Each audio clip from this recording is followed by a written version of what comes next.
Carmen Algeria, a survivor of the mass shooting in Las Vegas, was admitted to Sunrise Hospital.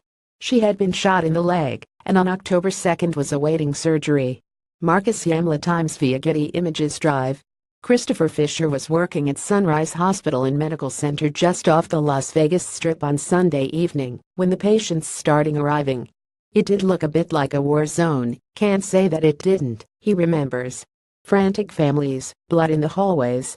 People came in so grievously injured, and so many at a time that Fisher, who is the medical head of trauma services for the hospital, and his colleagues used markers, writing directly on patients, to do triage. When someone arrived, an emergency room physician would mark their wounds. It was quick, simple and impersonal by necessity.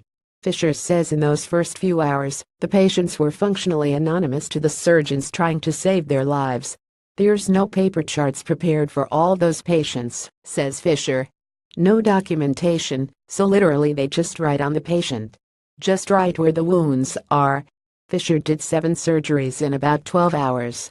"What stuck out to me was probably my first patient of the night," Fisher remembers. "I literally didn't even meet the guy, see the guy's face. He was just on the operating table, ready to go when I walked in the room. The man had been shot in the abdomen. Fisher's job was to find all the damage the bullet, or bullets, had done.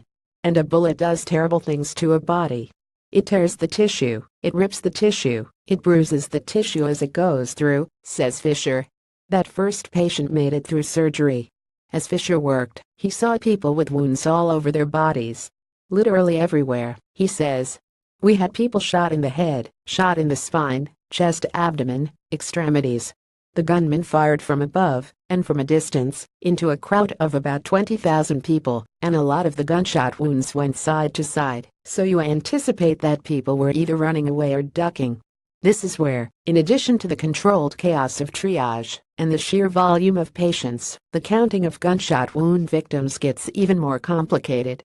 At other Las Vegas hospitals, such as St. Rose Dominican, people came in with scalp lacerations, where bullets grazed their heads. Others came in with a range of injuries from shrapnel, from bullets striking objects near them. Those types of injuries may or may not have been labeled as gunshot wounds by emergency room staff. And even counting the total number of people treated at any given facility is challenging.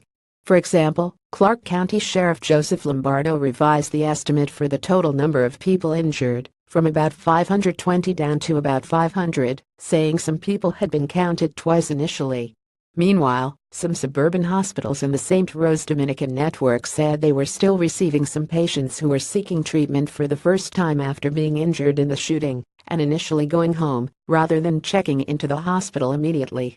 For the major hospitals, it has taken days to do their own counting of patients and cataloging of injuries.